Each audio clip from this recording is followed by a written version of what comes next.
I want to ask you about this legislation, but I just want to get your reaction to the two very different viewpoints that we heard as you were waiting to come on tonight, from Will Jawando and from Dr. Steele. What did you think about that? Really fascinating conversation. I'll say this, I think Shelby Steele hit on two very important points. Racism is an issue, but racism is not the issue. If racism is the issue, then you are not the solution in your own life. I can tell you from a kid growing up in poverty, mired with hopelessness, that I lost my way. I almost flunked out of high school. I decided that the world was my problem and that I had no ability to change my future. I was dead wrong. A strong, powerful mother and a mentor taught me that anyone from anywhere at any time in this country can soar to heights never imagined by that individual. I embraced that concept, and my life took a 180-degree turn in the right direction. So Shelby said it really well. So from an education perspective, if you're looking to bring our country closer together and close the racial divide, we have to have more parents saying enough is enough. The poorest zip codes should not be a correlation for the poorest educational outcomes. We have to have parents and citizens saying no more from an economic stability and economic mobility message.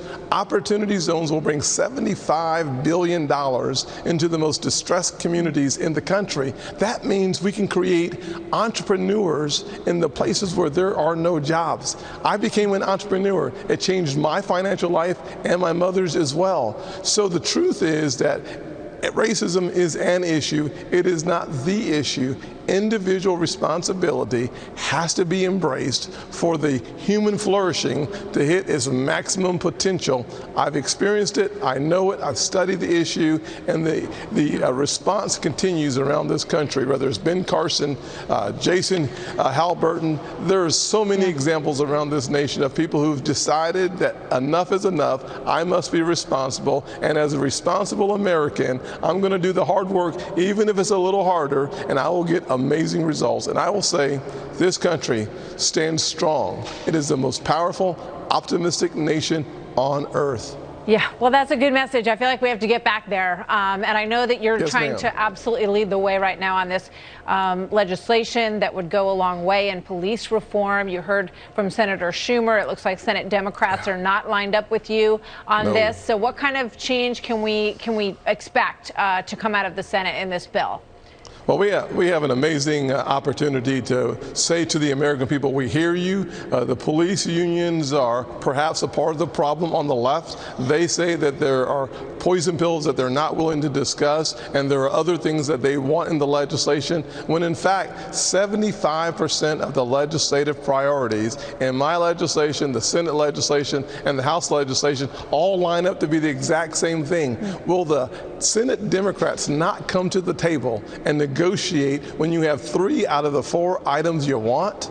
If they are more interested in having the issue than the solution, that tells me that partisan politics and November is more important than solving the issues. I hope that when we have a chance to roll this out, that Democrats of goodwill will come to the table and negotiate for the type of results this nation wants. Well, what a great point. I mean, I think that people are so torn and frayed by what's going on in this country right now. And when they look at the intransigence that we're hearing on Capitol Hill over some of these issues that seem like they should be solvable, this is Nancy Pelosi talking about it. And then I want to get your response to her if I could, sir.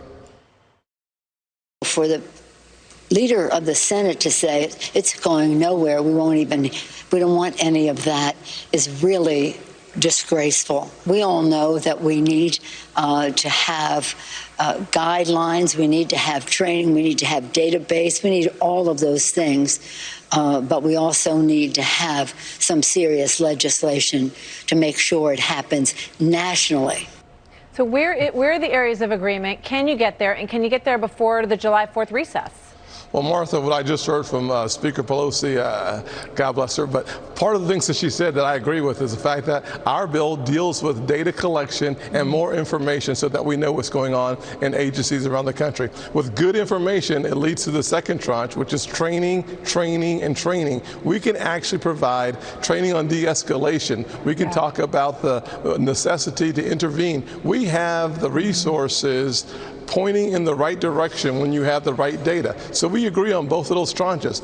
Officer misconduct, we're in the same place. We want to eliminate the bad apples. What they want to do is go so far that they introduce poison pills in their legislation, and that's why Mitch McConnell said it's a non-starter for those poison pills. We could have talked about decertification of officers, except for the Democrats say that's a poison pill because the police unions say that's a non-starter. So they're not willing to have that conversation. So we didn't put that part in the bill. So what we have is 75% of what they say they want. We can start there. If she's not willing to come to the table, if Schumer's not willing to come to the table, I hope the American voters come to the table and say enough is enough. Well, you know, you look at the police officer in Minneapolis now fired, and the other one now fired in Atlanta, who had things on their record that should have shown up on a database like this.